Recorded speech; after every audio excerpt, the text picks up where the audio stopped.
sometime there will be then an orderly history of everyone who ever was or is or will be living. Mothers of America, let your kids go to the movies. Get them out of the house so they won't know what you're up to.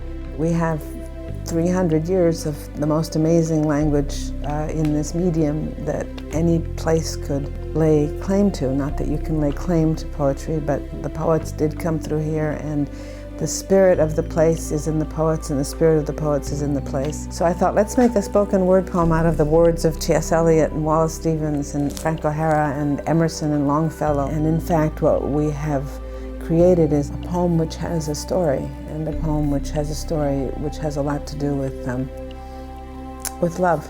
This is, therefore, the intensest rendezvous.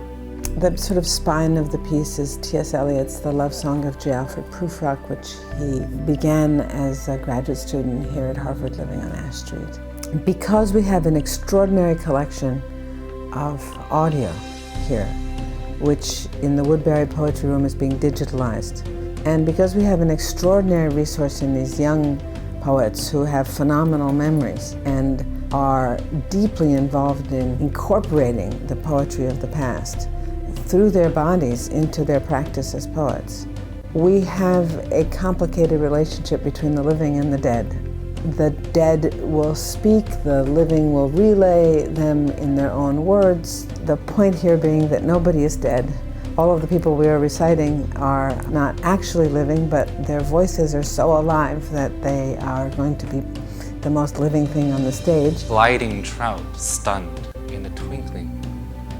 What should we be without the dolphin's ark, the dove's return? These things in which we have seen ourselves and spoken.